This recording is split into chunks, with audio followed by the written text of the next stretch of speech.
This is Double 12 Channel.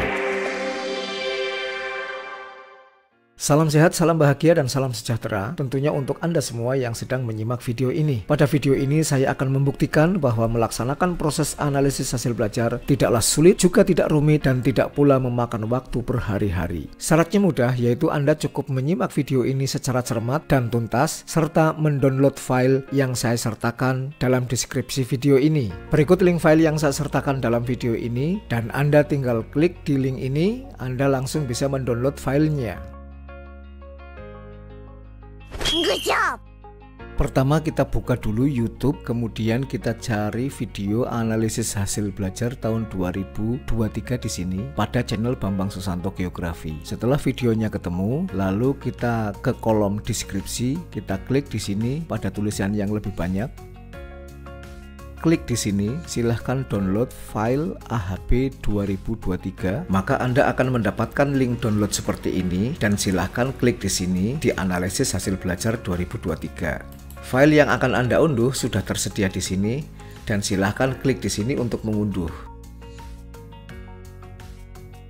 Jika Anda sudah mendownload filenya, silahkan buka di bagian menu. Di sini pada identitas Anda bisa mengganti nama sekolah, mata pelajaran yang Anda ajar, nama Anda, NIP Anda, dan kota tempat sekolah Anda berada. Di sini bisa ditulis nama kabupaten, nama kecamatan, atau desa. Di sini juga ada menu-menu shortcut yang bisa kita pakai untuk menuju ke lembar kerja berikutnya. Atau jika Anda lebih suka menggunakan menu sheet yang ada di bawah ini, silahkan saja, tidak masalah. Berikutnya kita menuju ke lembar pengisian daftar kelas untuk mengisi sejumlah kelas yang kita ajar. Kita klik di sini atau kita klik di sini, yaitu di sheet nomen. Klik. Pada kolom kelas ini diisi semua kelas yang Anda ajar pada semester tertentu. Jika Anda mengajar kelas 10, kelas 11, dan kelas 12 untuk SMA, silahkan Anda tulis di sini nama-nama kelasnya. Kemudian jika Anda mengajar di sekolah dasar, SMP, Madrasah Ibtidaiyah, Madrasah Sanawiyah, Madrasah Aliyah, dan SMK, tulis semua kelas yang Anda ajar pada semester tertentu itu. Nah, ini semesternya tertulis semester genap, dan ini bertepatan dengan triwulan 1 sampai dengan triwulan 2. Jika Anda ingin mengubah semester menjadi semester gasal misalnya, tinggal klik di sini, lalu pilih di sini, kemudian pilih gasal, selanjutnya di Ctrl C atau di copy, lalu di blok ke bawah, kemudian dipastekan, sehingga ini akan berubah menjadi semester gasal ini, dan triwulannya juga akan mengikuti menjadi TW3 dan TW4. Jangan lupa juga setelah mengubah semester, tahun pelajarannya juga dirubah. Berarti ini 2023, 2024. Lalu di copy, Ctrl C, lalu di blok ke bawah, lalu enter. Maka tahun pelajarannya akan berubah juga. Seperti itu jika digunakan di masa-masa yang akan datang. Kemudian untuk jumlah jam tiap kelas juga ditulis di sini. Nah, di sini nanti jumlahnya muncul. Karena ini di sini tertulis genap, sedangkan di sini gasal, maka di sini diubah dulu menjadi gasal. Nah, pilih gasal sehingga jumlahnya muncul. Nanti jika di sininya genap, di semesternya genap, maka di sini juga diklik, dirubah, dipilih genap. Seperti itu, mudah sekali bukan? Good job. Setelah kita mengisi daftar kelas, selanjutnya kita menuju ke rancangan asesmen. Kita buka sheet di sini untuk menuju ke rancangan asesmen. Klik di sini. Ini format rancangan asesmen atau rancangan penilaian yang harus kita kerjakan terlebih dahulu sebelum kita mengerjakan analisis hasil belajar. Format ini terdiri dari beberapa kolom, dimulai dari kolom nomor urut, kolom kode KD atau kode CP, kolom tahun pelajaran, kolom semester, kolom triwulan, kolom deskripsi KD atau deskripsi CP, dan seterusnya sampai dengan kolom tanggal pelaporan. Kita mulai pengisian format ini dari kolom kode KD atau kode CP di sini.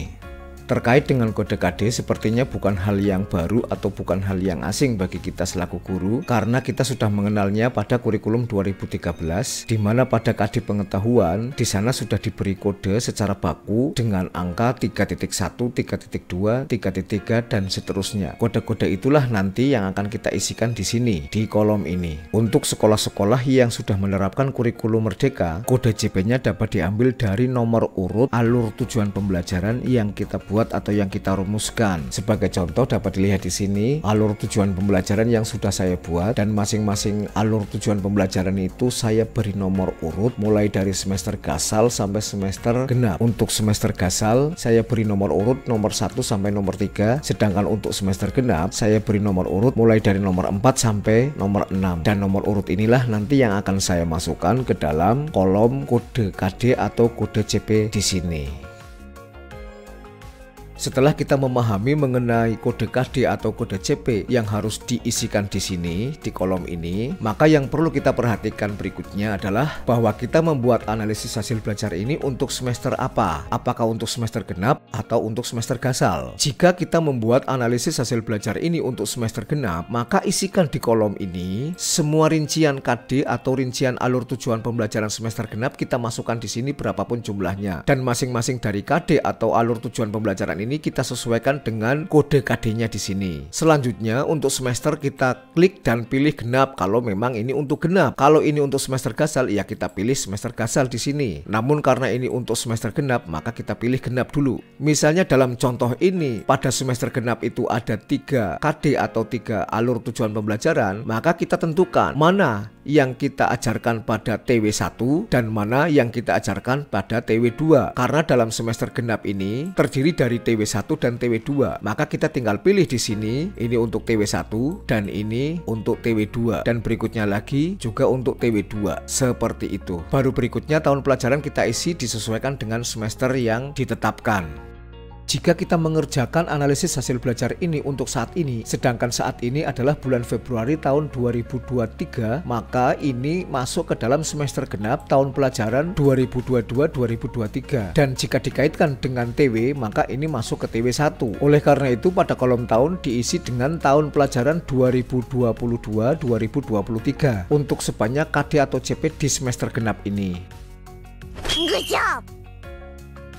Berikutnya kita beralih untuk mengisi KKM dan KKTP di kolom ini. Dasar untuk menetapkan standar KKM atau KKTP ada 3 hal, yaitu yang pertama tingkat kompleksitas, tingkat kedalaman, dan tingkat kesulitan dari KD atau CP. Yang kedua dari daya dukung yang berupa sarana, prasarana, dan sumber daya manusia termasuk guru. Dan yang ketiga adalah intake siswa. Untuk mudahnya dalam menetapkan KKM, jika KD atau CP itu kompleksitasnya rendah, maka beri atau tetapkanlah KKM atau KKTP-nya itu tinggi. Sedangkan jika KD atau CP itu kompleksitasnya tinggi, maka tetapkanlah KKM atau KKTP itu tidak terlalu tinggi. Di sini kita bisa menetapkan untuk KD atau CP yang pertama pada semester genap ini 80, kemudian KD atau CP yang kedua 81, dan yang ketiga 81.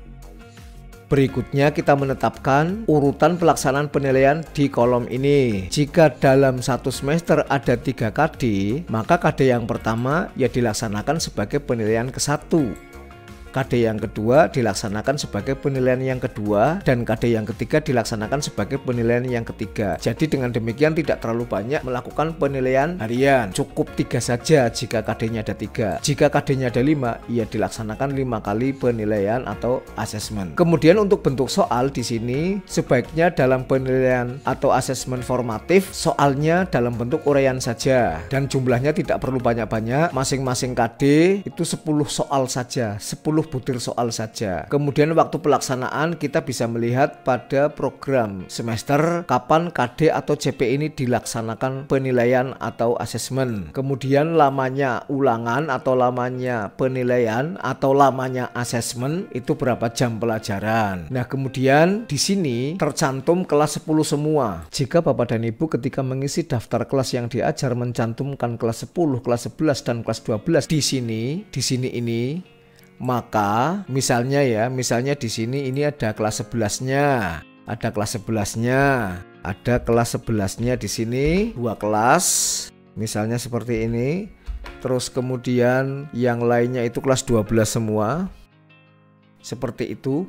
Berarti ini ada kelas 10 2 kelas, kelas 11 2 kelas, kelas 12 4 kelas. Maka di sini juga ditulis nanti, karena ini untuk semester genap, maka nanti berikut ini ditulis juga kode CP atau kode KD, kemudian tahun pelajaran sama, semester genap, kemudian ini berarti triwulan 1 seperti itu di sini. Berikutnya ini KD atau CP untuk kelas 11. Berapa KD? Berapa KD ditulis di sini. Setelah selesai KD kelas 11, maka berikutnya di sini lagi di bawahnya ini tulislah KD kelas 12. Maka di sini nanti di sini kelas 11, kemudian di berikutnya ini ada kelas 12. Jadi seperti itu, tidak ada masalah.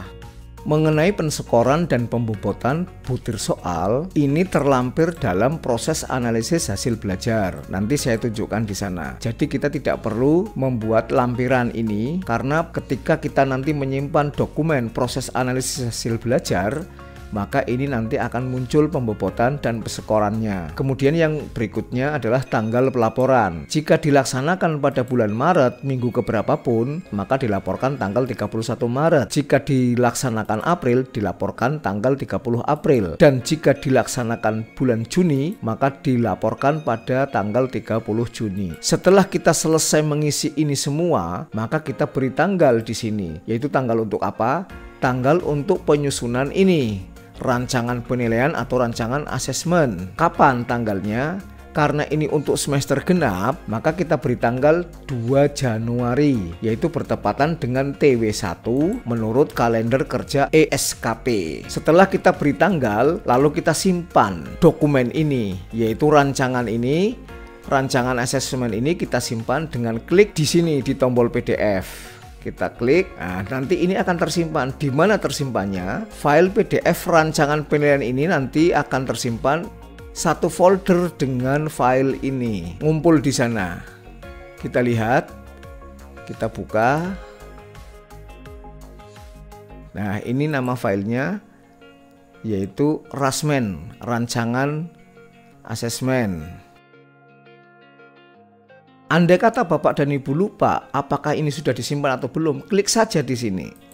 Nah, begitu Bapak Ibu mengeklik ini, maka akan muncul peringatan. Peringatan yang berbunyi bahwa file ini sudah ada, sudah tersedia. Lalu Bapak dan Ibu ditawarkan apakah ingin menimpa file ini, klik yes saja. Jika lupa lagi gimana? Pencet lagi di sini, klik lagi. Lalu yes lagi, seperti itu. Nah, kita lihat filenya apakah sudah tersimpan atau belum. Kita buka. Nah, di sini. Nah, ini filenya, kita buka. Nah, ini filenya yang kita bikin tadi sudah jadi, sudah dalam bentuk PDF. Nah, kemudian tanggalnya sudah ada di sini. Kemudian nama gurunya juga sudah ada di sini. Seperti itu Bapak dan Ibu, saya kira tidak sulit ya. Good job!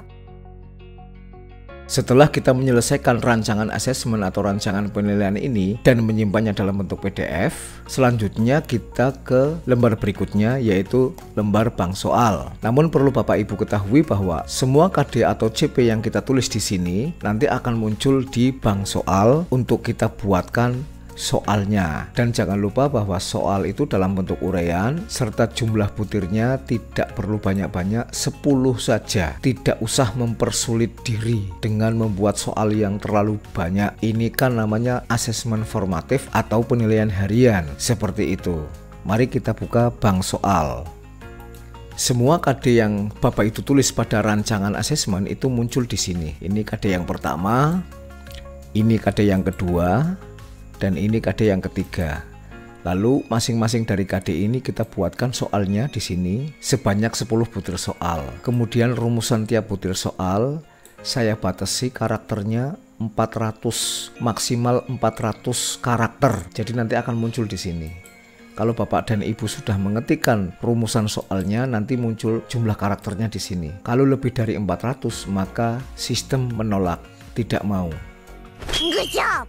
Berikut akan saya jelaskan mengenai skor maksimal di sini dan bobot soal untuk setiap butir soal. Apa itu skor? Skor pada dasarnya merupakan kriteria jawaban benar yang ditetapkan oleh guru dari sebuah soal berdasarkan hal-hal sebagai berikut, antara lain penggunaan bahasa sesuai dengan kaidah bahasa yang dipergunakan dalam jawaban, sistematika jawaban dalam bentuk urutan yang logis, kejelasan atau keterbacaan kalimat jawaban, jumlah item minimal yang ditetapkan sebagai jawaban, unsur-unsur gambar atau warna yang ditetapkan sebagai jawaban. Selanjutnya, kriteria tersebut dikonversi ke dalam angka. Skor maksimal untuk setiap butir soal tidaklah terbatas. Bisa 5, bisa 10, bisa 15, 20, 50, 100, dan seterusnya. Bebas. Namun apakah itu tidak bikin pusing jika skor setiap butir soal itu terlalu banyak? Oleh karena itu di dalam sistem ini skor maksimal untuk tiap butir soal adalah 5 dan skor terendah adalah 1. Jadi jika Anda mengetik di sini angka 6 misalnya, maka akan muncul peringatan penetapan skor maksimal butir soal, skor terendah 1, skor tertingginya 5. Jadi seperti itu. Mari kita lihat skor maksimal masing-masing butir soal dari KD atau CP yang pertama ini. Soal nomor 1 sampai nomor 3, skor maksimalnya 3. Soal nomor 4 sampai dengan nomor 7, skor maksimalnya 4. Dan soal nomor 8 sampai nomor 10, skor maksimalnya 5. Total jumlah skor semua dari nomor 1 sampai nomor 10 adalah 40. Jadi seperti itu cara memberi skor pada masing-masing butir soal. Good job! Berikutnya mengenai bobot soal. Berbeda dengan skor maksimal, bobot soal itu mendefinisikan tingkat kompleksitas soal, kedalaman soal, dan kesulitan soal. Oleh karena itu, soal-soal yang memiliki kompleksitas yang tinggi, sulit, dan dalam diberi bobot yang tinggi. Bagaimana kita tahu bahwa soal itu sangat sulit, dalam, dan sangat kompleks? Soal-soal yang sangat sulit, sangat kompleks, dan sangat dalam adalah soal-soal yang menerapkan proses kognitif level 4, 5, 6, yaitu soal yang menerapkan analisis, evaluasi, dan mencipta. Mari kita lihat contoh penerapan bobot soal pada masing-masing butir soal di sini. Soal nomor 1 sampai dengan nomor 3 diberi bobot 5, seolah-olah ketiga soal ini memiliki tingkat kompleksitas yang rendah, tidak sulit, dan tidak begitu dalam. Anggap saja ketiga soal ini menerapkan proses kognitif level 4, yaitu menganalisis. Kemudian soal nomor 4 sampai dengan nomor 7 diberi bobot 10, seolah-olah menerapkan proses kognitif level 5, yaitu mengevaluasi. Sedangkan soal nomor 8 sampai dengan nomor 10 diberi bobot 15, seolah-olah soal ini menerapkan proses kognitif level 6. Seperti itu. Selanjutnya, jumlah seluruh bobot soal dari nomor 1 sampai nomor 10 yang dimaksudkan untuk menilai KD atau CP yang pertama ini harus 100. Sekali lagi saya perjelas dan saya tegaskan bahwa jumlah bobot untuk satu paket soal ini yang dipergunakan untuk menilai ketercapaian KD atau CP yang pertama ini jumlahnya harus 100, tidak boleh kurang dan tidak boleh lebih. Jika jumlah bobot kurang dari 100, maka pada kolom ini akan muncul warna biru dan angkanya hilang. Sedangkan jika lebih dari 100 jumlah bobot ini, maka akan muncul warna merah dan angkanya hilang. Jika jumlah bobot lebih atau kurang, maka sistem analisis tidak berfungsi. Oleh karena itu, dalam menetapkan bobot setiap butir soal harus hati-hati apakah jumlahnya sudah pas 100 atau tidak. Untuk menghindari serangan stres dan migrain yang berkepanjangan, maka seluruh skor maksimal dan bobot soal yang sudah kita tetapkan di sini kita copy ke soal pada KD atau CP berikutnya. Kita blok, lalu tekan Ctrl C, lalu kita cari KD berikutnya, lalu di sini kita pastekan dengan Ctrl V seperti itu, lalu kita cari lagi KD atau CP berikutnya, lalu kita tekan Ctrl V seperti ini. Semua soal sudah memiliki skor maksimal dan bobot soalnya. Dengan demikian, setelah kita menyelesaikan bank soal ini, maka kita tinggal melihat soalnya seperti apa. Good job!